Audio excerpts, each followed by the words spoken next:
Hello friends and welcome to this new session. Friends, अब तक की इस जर्नी में हमने 87 सेशंस को कंप्लीट किया है। आप लोगों का जो सपोर्ट हमें अब तक मिलता आया है, वी होप कि इन फ्यूचर हमें वो सपोर्ट मिलता रहेगा। फ्रेंड्स, अगर आपको हमारे वीडियोस पसंद आते हैं तो प्लीज उन्हें सब्सक्राइब कीजिए, लाइक कीजिए और अपने दोस्तों के साथ उसे शेयर कीजिए। आज का हमारा टॉपिक है पार्टनरशिप। इस सेशन में हम basic concepts of partnership discuss करेंगे। फ्रेंड्स, आपको यह बता दें कि पार्टनरशिप की ये जर्नी हमारी 12th स्टैंडर्ड से स्टार्ट होगी और बीकॉम के साथ साथ में प्रोफेशनल कोर्सेज के फाउंडेशन को कवर करते हुए जो भी उनका सिलेबस है, प्रोफेशनल कोर्सेज के एग्जीक्यूटिव लेवल तक या इंटरमीडिएट लेवल तक हम इसे लेकर जाएंगे। यानी इसका डिफिकल्टी लेवल जो 12th से शुरू होगा वो प्रोफेशनल कोर्सेज के एग्जीक्यूटिव लेवल तक जाएगा। तो इस जर्नी में हमारे साथ बने रहिए। आइए स्टार्ट करते हैं partnership. We have already learned about preparation of final accounts for a sole proprietary concern. In this regard we have prepared profit and loss account showing profit or loss earn during the year and a statement showing the financial position of the concern as on date called balance sheet. In partnership accounts, we will prepare final accounts just like proprietary concern with a little difference. वो difference क्या होगा? Friends, वो difference होगा capital account का। In proprietary concern, there is only one owner of the business, but in partnership there are more than one owners. तो जब हम proprietorship concern के फाइनल अकाउंट्स बनाते थे तो क्या करते? प्रॉफिट एंड लॉस अकाउंट बनाते। आप सभी जानते हैं कि प्रॉफिट एंड लॉस अकाउंट के डेबिट साइड में सभी एक्सपेंसेस और लॉसेस को रिकॉर्ड किया जाता है और क्रेडिट साइड में गेन्स एंड इनकम्स को रिकॉर्ड किया जाता है। यदि हमारी इनकम या गेन्स एक्सपेंडिचर से ज्यादा है तो क्या होता है? क्रेडिट बैलेंस, जो कि एक प्रॉफिट है, और ये बैलेंस ट्रांसफर हो जाता था ओनर के कैपिटल अकाउंट में। जो भी प्रोप्राइटरशिप कंसर्न का प्रोप्राइटर या ओनर है उसके कैपिटल अकाउंट में उसे ट्रांसफर कर देते थे। अगर इसी कंसर्न के एक से ज्यादा ओनर हो, सपोज करो यहां 3 ओनर हो, तो हम क्या करेंगे? तो हम करेंगे to net profit transfer to capital account of one partner Mr Ramesh, another partner Mr Mahesh and third partner Mr Suresh.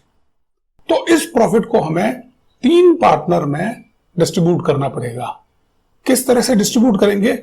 ये डिस्ट्रीब्यूशन का तरीका वो पार्टनर्स आपस में मिलकर तय करेंगे या एग्री करेंगे।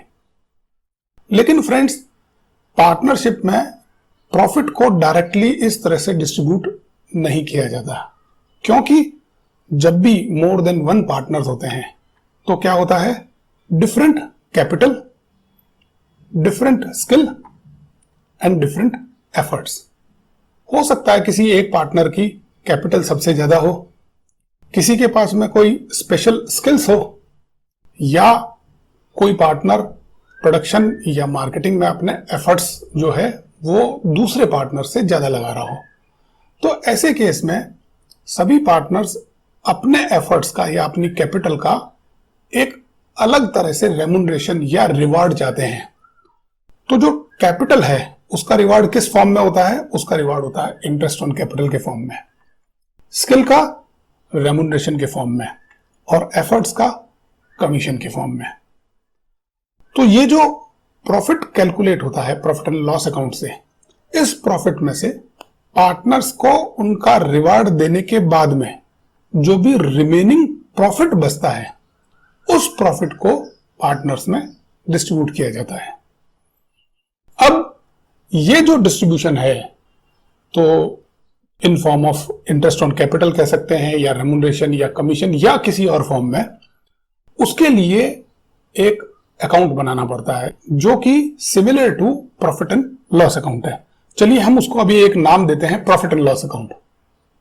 एक और अकाउंट बनाते हैं और जो हमारा original profit and loss account है उसका प्रॉफिट हम यहां ट्रांसफर कर देते हैं। अब डिफरेंट पार्टनर्स को हम इंटरेस्ट ऑन कैपिटल, रेमुनरेशन और कमीशन पे कर देते हैं। इन सब के बाद में भी अगर कुछ प्रॉफिट हमारे या कंसर्न के पास में रहता है तो उसे पार्टनर्स के एग्रीड रेशियो में डिस्ट्रीब्यूट कर दिया जाता है, जो उनके पार्टनर्स कैपिटल अकाउंट में चला जाता है। तो फ्रेंड्स, बेसिकली प्रोप्राइटरशिप कंसर्न और पार्टनरशिप कंसर्न्स के फाइनल अकाउंट्स में जो डिफरेंस है वो उसके कैपिटल अकाउंट्स के मेंटेनेंस का ही है। जहां प्रोप्राइटरशिप में केवल एक ही कैपिटल अकाउंट जो उसका ओनर है उसका मेंटेन करते हैं, यहां जो डिफरेंट ओनर हैं, मोर देन वन जो ओनर्स हैं, उन सभी का हमें कैपिटल अकाउंट मेंटेन करना पड़ता है। अब ये जो डिस्ट्रीब्यूशन के लिए हमने प्रॉफिट एंड लॉस अकाउंट बनाया है, बेसिकली उसका नाम जो है वो प्रॉफिट एंड लॉस एप्रोप्रिएशन या डिस्ट्रीब्यूशन अकाउंट है। तो पहले हम क्या करेंगे, जस्ट लाइक प्रोप्राइटरशिप कंसर्न, हम पहले प्रॉफिट कैलकुलेट करेंगे जो बिजनेस प्रॉफिट है। उस बिजनेस प्रॉफिट को हम डिस्ट्रीब्यूशन या एप्रोप्रिएशन अकाउंट में ट्रांसफर करेंगे और ये देखेंगे कि उसका डिस्ट्रीब्यूशन पार्टनर्स में किस तरह से हो रहा है। फ्रेंड्स, इस पूरे सेशन में हम इसके साथ साथ में न्यू ज्वाइनिंग ऑफ पार्टनर्स इसको भी डील करेंगे। एग्जिस्टिंग पार्टनर्स में कोई रिटायरमेंट होता है या कोई डेथ होती है तो उसे भी डील करेंगे कि उसकी अकाउंटिंग एंट्रीज हमारी बुक्स में या कैपिटल अकाउंट में किस तरह से होगी। रिटायरमेंट के टाइम में, डेथ के टाइम में या न्यू ज्वाइनिंग के टाइम में किस तरह से हम प्रॉफिट को डिस्ट्रीब्यूट करेंगे या नए आने वाले पार्टनर्स को किस तरह से हम प्रॉफिट में एडजस्ट करेंगे या जाने वाले रिटायरिंग पार्टनर या जिस पार्टनर की डेथ हो गई है उसके प्रॉफिट को रिमेनिंग पार्टनर आपस में किस तरह से डिस्ट्रीब्यूट करेंगे। इसके साथ ही हम एक और प्रॉब्लम डिस्कस करेंगे और वो है डिसोल्यूशन ऑफ फर्म। अगर सभी पार्टनर्स मिलकर ये कहते हैं कि हम इस फर्म को ही बंद करना चाहते हैं, डिसॉल्व करना चाहते हैं, तो उस केस में अकाउंटिंग एंट्री किस तरह से होगी। और फ्रेंड्स, ये सब हम करेंगे according to Indian partnership act 1932। तो ये एक ब्रॉड डिस्कशन था कि हम इस पूरे सेशन में क्या करने वाले हैं।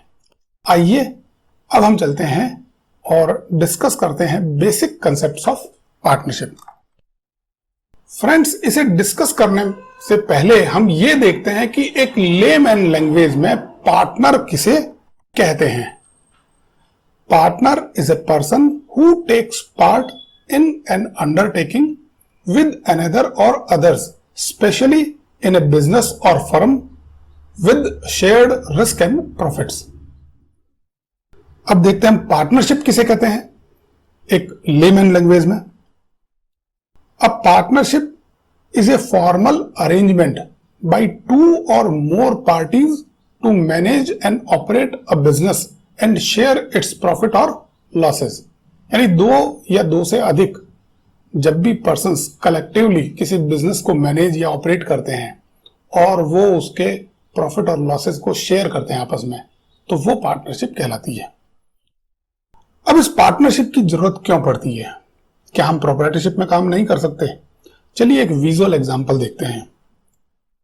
एक है मिस्टर विलियम्स, जिनको बचपन से बेकरी आइटम्स बनाने का बहुत शौक था। तो जब वो बड़े हुए तो उन्होंने मैन्युफैक्चरिंग ऑफ बेकरी आइटम्स, जिसमें ब्रेड, केक, बिस्किट्स ये सभी हैं, उनको बनाने का एक बिजनेस चालू किया। धीरे धीरे जो आसपास का एरिया था उसमें उनके बनाए हुए प्रोडक्ट बहुत फेमस हो गए और उनकी डिमांड बढ़ने लगी। अब मिस्टर विलियम्स को ये लगने लगा कि जो मेरा प्रोडक्शन है वो जो डिमांड है उसे पूरा नहीं कर पा रहा है, मेरे प्रोडक्शन से डिमांड ज्यादा है, तो उसे प्रोडक्शन बढ़ाना चाहिए। प्रोडक्शन बढ़ाने के लिए उसने 4 पॉइंट्स को डिस्कस किया। फर्स्ट पॉइंट था कैपिटल, जो उसे एक्स्ट्रा कैपिटल चाहिए। दूसरा था प्रोडक्शन कैपेसिटी को इंक्रीज करना। तीसरा था मार्केटिंग, जो इंक्रीज्ड प्रोडक्ट होगा उसको किस तरह से मार्केट किया जाएगा। और चौथा पॉइंट है रिस्क। ये एक सबसे बड़ा पॉइंट है, क्योंकि फॉर एग्जाम्पल जो मिस्टर विलियम के पास में एक अवन है जिसमें एक साथ 100 ब्रेड्स एक बैच में बनाई जाती है और अब तक वो पूरे दिन में एक बैच निकालते हैं। अगर वो कैपेसिटी को बढ़ाते हैं तो उसे कितना प्रोडक्शन करना पड़ेगा? 200। लेकिन मार्केट में डिमांड अभी 130 ब्रेड्स की ही है। तो 70 ब्रेड्स के लिए उनको या तो मार्केट प्रिपेयर करना पड़ेगा, और जब तक प्रिपेयर नहीं होता है उन ब्रेड्स का उनको लॉस भी हो सकता है। तो ये एक बहुत बड़ी रिस्क इन्वॉल्व है उसमें। प्रोडक्शन और मार्केटिंग के लिए मिस्टर विलियम्स किसी एम्प्लॉय को भी अपने पास में रिक्रूट कर सकते हैं, लेकिन कैपिटल कोई एम्प्लॉय कंट्रीब्यूट नहीं करता है। चलिए ये समस्या भी किसी बैंक से लोन लेकर बहुत कुछ हद तक मीट आउट की जा सकती है, लेकिन रिस्क कोई भी एम्प्लॉय या बैंक बियर नहीं करता है। ऐसे केस में वो अपने एक फ्रेंड से मिलते हैं, मनोज से। मिस्टर मनोज डेयरी प्रोडक्ट को डिस्ट्रीब्यूट करने की कंपनी में काम करते थे और उनके पास में एक वैन भी थी। मिस्टर मनोज मिस्टर विलियम्स को यह कहते हैं कि मैं आपके बिजनेस में 50,000 इन्वेस्ट करने को तैयार हूं। साथ में जो मेरी वैन है, जिससे मैं अब तक जिस कंपनी में काम करता था उसमें वैन को भी मैंने लगाया था और उससे मैं प्रोडक्ट को डिस्ट्रीब्यूट करता था, तो मेरे पास में एक अच्छा खासा नेटवर्क है। आप अपनी प्रोडक्शन कैपेसिटी को बढ़ाइए और मैं आपके एग्जिस्टिंग कस्टमर के साथ साथ में मेरे जो कस्टमर थे उनको भी अप्रोच करूंगा। हो सकता है आपका पूरा प्रोडक्ट जो भी आप मैन्युफैक्चर कर रहे हैं वो सेल हो जाए। तो इस तरह से मिस्टर विलियम्स और मिस्टर मनोज ने मिलकर एक पार्टनरशिप फर्म फॉर्म कर ली। आइए अब देखते हैं कि इंडियन पार्टनरशिप एक्ट पार्टनरशिप को किस तरह से डिफाइन करता है। According to section 4 of the Indian partnership act 1932, partnership is the relationship between persons who have agreed to share the profits of a business carried on by all or any one of them acting for all। इसके साथ ही ये कहते हैं कि persons who have entered into partnership with one another are called individually partners and collectively a firm, and the name under which their business is carried on is called the firm name। तो यहां हमारे इस example में mister Williams और mister Manoj ये दोनों partners हैं और कलेक्टिवली इन्हें क्या कहेंगे, ये एक फर्म है। आइए अब इस फर्म का एक अच्छा सा नाम सजेस्ट करते हैं और वो इनका नाम है A1 बेकरी। तो इस तरह से Mr Williams and Mr Manoj are partners in A1 bakery. आइए अब डिस्कस करते हैं what are the special features according to the definition of partnership. तो फर्स्ट फीचर है persons. There must be at least 2 persons to form a valid partnership. क्योंकि अगर 2 person नहीं होंगे तो वो क्या होगा, एक पर्सन के साथ में प्रोप्राइटरशिप कंसर्न होगी। तो मिनिमम नंबर ऑफ जो पार्टनर्स हैं वो कितना होना चाहिए, 2। अब मैक्सिमम नंबर क्या होना चाहिए, as per section 464 of the companies act 2013, no association or partnership consisting of more than 100 number of persons as may be prescribed shall be formed for the purpose of carrying on any business। यानी companies act जो 2013 है वो section 464 में जो maximum number देता है partners की वो है 100, लेकिन under rule 10 of the companies miscellaneous rules 2014 the central government has prescribed the maximum number of partners in a firm to be 50। जो रूल 10 है कंपनीज मिसलेनियस रूल्स 2014 का, उसमें सेंट्रल गवर्नमेंट ने ये प्रेस्क्राइब किया है कि मैक्सिमम नंबर जो कितने हो सकते हैं, 50 हो सकते हैं। Hence maximum number of partners are 50। अब हम देखते हैं इसका सेकंड फीचर। सेकंड फीचर है एग्रीड। एग्रीड यानी agreement between the partners. As per section 5 of Partnership Act 1932, the relation of partners arise from contract between parties and not from status. Thus, partnership comes into existence by an agreement either written or oral between or among the partners. The written agreement is called partnership deed। तो agreement किस तरह का हो सकता है, agreement return भी हो सकता है और ओरल भी हो सकता है, यानी कि उनमें आपस में बातचीत से भी तय किया जा सकता है। थर्ड फीचर है शेयर ऑफ प्रॉफिट्स, यानी कि किसी भी पार्टनरशिप में शेयरिंग ऑफ प्रॉफिट्स का होना बहुत जरूरी है। An agreement between the partners must be aimed at sharing the profits of the business, though the term loss is missing in the definition of the partnership. However, profit also means negative profit. Persons joining hands for any reason other than for sharing profits will not be treated as partnership. तो कोई भी ऐसा association जिसमें sharing of profit नहीं हो, वो partnership नहीं कहलाया जाएगा। फोर्थ फीचर है इसका business. A partnership can formed for the purpose of carrying on business. Mere co-ownership of property cannot be treated as partnership. Section 2B of Indian Partnership Act 1932 states that business includes every trade, occupation and profession. तो किसी भी partnership के लिए कोई भी business होना जरूरी है। अगर दो व्यक्ति मिलकर किसी प्रॉपर्टी को परचेज करते हैं तो वो पार्टनरशिप नहीं है, वो को ओनरशिप है। और जो सेक्शन 2B है इंडियन पार्टनरशिप एक्ट का, वो ये कहता है कि बिजनेस में ट्रेड, ऑक्यूपेशन या प्रोफेशन ये सभी शामिल है। नेक्स्ट फीचर आता है इसका बिजनेस, जो कि carried on by all or any one of them acting for all. इसका मतलब क्या है? इसका मतलब है there is a mutual agency. A partnership can be carried on by all or any one of them acting for all, यानी कोई भी एक व्यक्ति काम कर सकता है या सभी व्यक्ति काम कर सकते हैं। Hence each partner is entitled to participate in the conduct of the affairs of the business and can bind other partners by his acts. Further, every partner is also bound by the acts of the other partners with regard to the business of the firm. यानी कि कोई भी आदमी अपने business को चलाने के लिए अगर कोई भी एक्ट करता है तो उसके लिए अदर पार्टनर्स भी बाइंडिंग होंगे। नेक्स्ट फीचर जो इसमें नहीं लिखा है लेकिन बहुत ही इंपॉर्टेंट है, वो है liability of partnership. Each partner is liable for the act of firm jointly with other partner and also severally to the third party. Further the liability of a partner is unlimited, यानी कि जो सभी partners हैं वो third party के against में jointly और severally liable है। वो अकेले लायबल है और सभी पार्टनर के साथ में लायबल है, और साथ में थर्ड पार्टी को हुए नुकसान की या बिजनेस में हुए नुकसान की भरपाई के लिए उनकी लायबिलिटी क्या है? वो है अनलिमिटेड।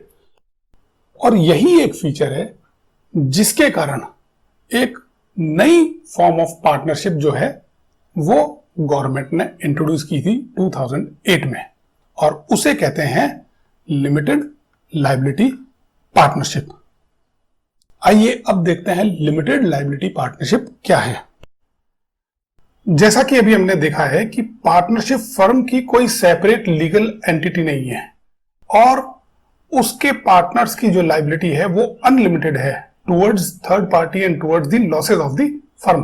तो इसीलिए गवर्नमेंट ने 2008 में लिमिटेड लायबिलिटी पार्टनरशिप एक्ट को लागू किया। आइए देखते हैं ये क्या है। लिमिटेड लायबिलिटी पार्टनरशिप, जिसे हम शॉर्ट में LLP कहेंगे, is an alternative corporate business vehicle that provides the benefit of limited liability but allows it partners the flexibility of organising their internal structure as a partnership based on a mutually arrived agreement. यानी ये एक ऐसा system है जिसमें partners की liability limited होती है, उस फर्म की अपनी एक अलग एग्जिस्टेंस होती है जैसे कि कंपनी की है, लेकिन उस पर कंपनी लॉ के सारे नियम लागू नहीं होते हैं। वो उसी तरह से रन की जा सकती है जिस तरह से पार्टनरशिप रन की जाती है। आइए अब हम देखते हैं कि एक्ट में लिमिटेड लायबिलिटी पार्टनरशिप के बारे में क्या कहा गया है। The limited liability partnership in India were introduced by limited liability partnership act 2008, which lay down the law for the formation and regulation of LLPs। तो फॉर्मेशन किस एक्ट के अंडर में होगा या रेगुलेशन किस एक्ट के अंडर में होगा? LLP एक्ट 2008 के अंदर में। अब देखते हैं इसके सेक्शंस इसके बारे में क्या कहते हैं। According to section 2N of LLP act 2008, ये क्या कहता है? Limited liability partnership means a partnership formed and registered under this act. यानी जो LLP एक्ट 2008 में जो भी रजिस्टर्ड होगी पार्टनरशिप, वो लिमिटेड लायबिलिटी पार्टनरशिप कहलाई जाएगी। अब देखते हैं इसका सेक्शन 3 क्या कहता है। According to section 3 of the limited liability partnership act 2008, section 3(1) में है a limited liability partnership is a body corporate formed and incorporated under this act and is a legal entity separate from that of its partners। यानी section 3(1) ये कहता है कि ये एक body corporate है जो कि इस एक्ट के अंदर में इनकॉर्पोरेट हुई है और उसकी एक सेपरेट लीगल एंटिटी है, separate from its partners. Section 3(2) कहता है a limited liability partnership shall have perpetual succession. जिस तरह से कंपनी का परपेचुअल सक्सेशन होता है, उसी तरह से इसका भी एक परपेचुअल सक्सेशन है, यानी ये चलती रहेगी। सेक्शन 3(3) ये कहता है any change in the partners of a limited liability partnership shall not affect the existence, right और liabilities of the limited liability partnership. यानी जो फर्म है उसकी राइट्स पर, उसके एग्जिस्टेंस पर, उसकी लायबिलिटीज पर कोई फर्क नहीं पड़ेगा, चाहे उसकी पार्टनरशिप में नंबर ऑफ पार्टनर्स में कितना भी चेंज हो जाए। अब हम देखते हैं salient features of LLP। First है LLP is a body corporate and a legal entity separate from its partners, it will have perpetual succession. ये हम अभी ऊपर एक्ट में जो सेक्शन 3 है उसमें देख चुके हैं। नेक्स्ट है every limited liability partnership shall have at least 2 partners and shall also have at least 2 individuals as designated partners, of whom at least one shall be resident in India। वैसे भी आप जानते हैं कि किसी भी पार्टनरशिप को फॉर्म करने के लिए कम से कम 2 आदमियों की होना जरूरी है, लेकिन LLP 2 फर्म या 2 बॉडी कॉर्पोरेट भी बना सकते हैं, जैसा कि पार्टनरशिप भी बना सकते हैं। पर वो फर्म या 2 बॉडी कॉर्पोरेट अपने 2 इंडिविजुअल को डेजिग्नेटेड पार्टनर्स की तरह वहां पर अपॉइंट करेंगे और उनमें से एक जो है, कम से कम एक है, वो इंडियन रेजिडेंट होना चाहिए। नेक्स्ट है the Indian partnership act 1932 shall not be applicable to LLP। ये बिल्कुल नेचुरल है क्योंकि LLP फॉर्म्ड किस में हुई है? Under LLP act 2008। तो जब वो कोई भी बॉडी कॉर्पोरेट या कोई भी फर्म जो LLP एक्ट 2008 में फॉर्म हुई है, तो उस पर इंडियन पार्टनरशिप एक्ट 1932 लागू नहीं होगा। लास्ट है the central government has the power to investigate into the affairs of LLP if required by appointment of a competent officer for the purpose. अगर सेंट्रल गवर्नमेंट ये चाहती है कि किसी भी LLP के अफेयर्स को इन्वेस्टिगेट करना चाहती है तो वो एक कॉम्पिटेंट ऑफिसर को इस पर्पस के लिए अपॉइंट कर सकती है। चलिए अब हम देखते हैं next features of our partnership.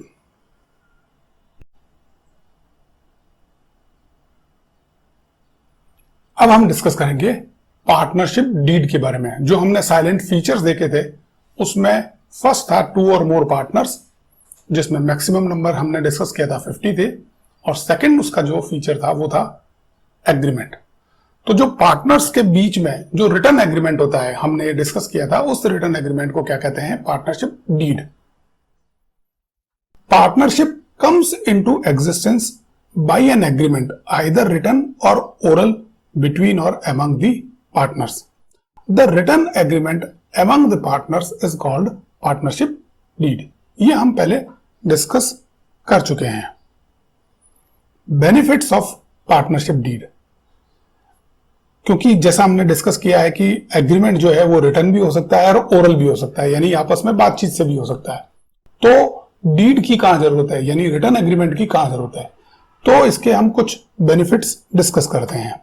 First है, partnership deed helps to avoid dispute in future. अगर फ्यूचर में कोई डिस्प्यूट हो जाए तो जैसा पार्टनरशिप में लिखा हुआ है, जिसके ऊपर सभी पार्टनर्स ने अपने सिग्नेचर किए हैं, उसके अकॉर्डिंगली उस डिस्प्यूट को रिजॉल्व करने में हेल्प होती है। सेकंड है, it is an evidence in the court. अगर मामला आपसी डिस्प्यूट का कोर्ट में चला जाए तो कोर्ट में पार्टनरशिप डीड को एज एन एविडेंस पेश किया जा सकता है। थर्ड है, it facilitates functioning of business by avoiding misunderstanding. अगर पहले से ही चीजें लिखित में हमारे पास में हैं तो आपसी मिसअंडरस्टैंडिंग का कोई सवाल नहीं होता। तो जो भी पार्टनर्स हैं, जो एक्ट कर रहे हैं, जो बिजनेस चला रहे हैं, उसमें आपसी मिसअंडरस्टैंडिंग को रिड्यूस करने के लिए या मिनिमाइज करने के लिए पार्टनरशिप डीड का रिटन में होना जरूरी है। अब हम ये देखते हैं कि पार्टनरशिप डीड में क्या क्या लिखा जाना चाहिए या क्या क्या लिखा जाना जरूरी है। Contents of partnership deed. तो सबसे पहले क्या लिखा जाता है उसमें? Date of commencement of partnership, कि ये पार्टनरशिप किस डेट को स्टार्ट हुई है। सेकंड उसका क्लॉज होता है name and address of the firm. Firm का क्या नाम है और उस फर्म का एड्रेस क्या होगा। थर्ड है name and address of partners. जितने भी पार्टनर्स हैं उनके क्या नाम है और उनका रेजिडेंशियल एड्रेस क्या है। ये एक क्लॉज होता है पार्टनरशिप डीड का। फोर्थ क्लॉज होता है capital contribution by each partner. जैसे हमने एग्जांपल लिया था, महेश, सुरेश और रमेश, ये 3 पार्टनर्स हैं। अगर ये किसी बिजनेस को फॉर्म करते हैं तो इनका आपस में कैपिटल कंट्रीब्यूशन क्या होगा इनिशियल, वो उस पार्टनरशिप डीड में लिखा जाएगा। फिफ्थ है इंटरेस्ट ऑन कैपिटल और interest on drawing, interest on loan etcetera. अगर किसी पार्टनर को कैपिटल पर इंटरेस्ट देना है या उसने जो ड्राइंग्स विड्रॉ की है, जो मनी विड्रॉ की है, उस पर इंटरेस्ट चार्ज करना है, या कोई पार्टनर फर्म को लोन देता है उस पर उसको इंटरेस्ट पेमेंट करना है, तो किस परसेंटेज से करना है, उसकी कैलकुलेशन किस तरह से होगी, ये सभी उस डीड में लिखा जाना चाहिए। सिक्स्थ है प्रॉफिट शेयरिंग रेशियो। ये सबसे इंपॉर्टेंट है। हम सभी जानते हैं कि पार्टनरशिप के लिए प्रॉफिट और उसका डिस्ट्रीब्यूशन होना जरूरी है। तो प्रॉफिट या लॉसेस को वो आपस में किस रेशियो में डिस्ट्रीब्यूट करेंगे, ये उस डीड में लिखा जाना जरूरी है। सेवेंथ है partner salary, commission etcetera.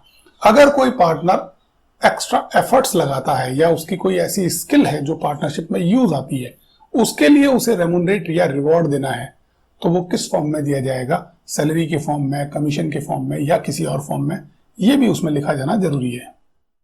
Eighth है method for valuation of goodwill. जब भी कोई नया पार्टनर आता है या एग्जिस्टिंग पार्टनर रिटायर होता है या उसकी डेथ होती है, तो उस केस में उस फर्म की गुडविल का वैल्यूएशन होता है। तो वो वैल्यूएशन किस तरह से होगा या किन्हीं स्पेसिफिक सर्कमटेंसेस में अगर गुडविल का वैल्यूएशन करना है तो वो किस तरह से होगा, उसका भी मेथड डीड में लिखा जाना जरूरी है। नाइन्थ है accounting period of the firm. वैसे पहले किसी भी अकाउंटिंग पीरियड को फर्म अडॉप्ट कर सकती थी, लेकिन अब जो हमारा जो अकाउंटिंग पीरियड है वो अकॉर्डिंग टू इनकम टैक्स जो है वो फाइनेंशियल ईयर रहता है, यानी 1 अप्रैल से 31 मार्च। तो ज्यादातर कंपनीज उसी को अडॉप्ट करती है। अदरवाइज पार्टनरशिप कंपनी अपना अकाउंटिंग पीरियड क्या रखेगी वो भी पार्टनरशिप डीड में लिखा जाना जरूरी है। नेक्स्ट है rights and duties of partners. जो सभी पार्टनर्स हैं उसमें इंडिविजुअली अगर वर्क का डिस्ट्रीब्यूशन किया गया है, जैसे फाइनेंस कोई एक आदमी देखेगा, अकाउंट्स कोई दूसरा देखेगा, थर्ड पर्सन है जो प्रोडक्शन देखेगा, फोर्थ पार्टनर है वो मार्केटिंग देखेगा, तो उनकी क्या राइट्स होंगे, क्या ड्यूटीज होंगी, ये सब भी उसमें लिखा जाना जरूरी है। नेक्स्ट है rules for operating bank account, यानी बैंक अकाउंट को कौन ऑपरेट करेगा, क्या एक पार्टनर करेगा या एक से ज्यादा करेंगे या सभी पार्टनर्स मिलकर बैंक अकाउंट को ऑपरेट करेंगे, यह भी उसमें लिखा जाना जरूरी है। नेक्स्ट है अपॉइंटमेंट ऑफ ऑडिटर्स। अगर पार्टनरशिप का जो बिजनेस है वो इस लेवल तक जाता है कि उसमें ऑडिटर्स अपॉइंट करना है, तो उसके अपॉइंटमेंट का क्या प्रोसीजर होगा ये भी उस डीड में लिखा जाना जरूरी है। नेक्स्ट है rules to be followed in case of admission, retirement, death of a partner. यानी कि अगर कोई पार्टनर नया एडमिशन लेता है उस पार्टनरशिप फर्म में, या नया जुड़ता है, कोई रिटायर होता है, या किसी पार्टनर की डेथ हो जाती है, तो उस समय किस तरह से अकाउंटिंग की जाएगी, प्रॉफिट का डिस्ट्रीब्यूशन किया जाएगा, या गुडविल को किस तरह से कैलकुलेट किया जाएगा, ये सब चीजें भी पार्टनरशिप डीड में लिखी होनी जरूरी है। लास्ट है any other matter relating to the conduct of business. कोई भी ऐसा मैटर जो बिजनेस चलाने के लिए जरूरी हो, या वो पार्टनर्स मिलकर तय करते हैं कि ये बिजनेस चलाने के लिए जरूरी है, तो उसे भी पार्टनरशिप डीड में लिखा जाना चाहिए। आइए नेक्स्ट देखते हैं rules applicable in absence of partnership deed. यानी अगर पार्टनरशिप डीड नहीं लिखा गया हो तो according to the Indian partnership act 1932 कौन कौन से रूल्स जो हैं वो उस फर्म पर एप्लीकेबल होंगे। अगर कोई 4 व्यक्ति या 3 व्यक्ति या 2 व्यक्ति मिलकर बिजनेस स्टार्ट कर देते हैं और कोई भी फॉर्मल एग्रीमेंट नहीं करते हैं, तो उस केस में क्या होगा। आइए कुछ सिचुएशंस को हम डिस्कस करते हैं। फर्स्ट सिचुएशन है प्रॉफिट शेयरिंग रेशियो, कि अगर पार्टनर्स ने कुछ भी तय नहीं किया, उनके बीच में कोई एग्रीमेंट नहीं है, तो प्रॉफिट किस तरह से डिस्ट्रीब्यूट होगा। तो इसमें पार्टनरशिप एक्ट कहता है कि there must be equal distribution between और अमंग ऑल द पार्टनर्स। ये जो डिस्ट्रीब्यूशन ऑफ प्रॉफिट होगा वो इक्वल होगा। सेकंड है इंटरेस्ट ऑन कैपिटल। तो क्या इंटरेस्ट ऑन कैपिटल दिया जाएगा, और दिया जाएगा तो किस रेट से। तो उसके लिए एक्ट कहता है कि no interest on capital is to be allowed to any partner. किसी भी पार्टनर को उसकी कैपिटल पर इंटरेस्ट नहीं दिया जाएगा। कब? जबकि वहां पर कोई भी पार्टनरशिप डीड नहीं है, in absence of partnership deed. इसी तरह से interest on drawings, interest on drawing के केस में भी no interest on drawing is to be charge from any partner. फिर है सैलरी और commission to partner, not allowed to any partner. यानी किसी भी पार्टनर को उसके काम करने के बदले में कोई भी सैलरी या कमीशन नहीं दिया जाएगा। और लास्ट है interest on loan by partner. अगर पार्टनर फर्म को लोन देता है तो क्या उस पर उसको इंटरेस्ट अलाउबल होगा। इसके लिए एक्ट कहता है yes, it is allowable at the rate of 6% per annum. तो अगर पार्टनरशिप में कोई डीड नहीं है, कोई एग्रीमेंट नहीं है, तो ये जो रूल्स हैं ये फॉलो करने पड़ेंगे according to the Indian partnership act 1932। Further the Indian partnership act specifies that subject to contract between the parties, if any partner derives any profit from any transaction of the firm or from the use of the property or business connection of the firm or the firm name, he shall account for the profit and pay it to the firm।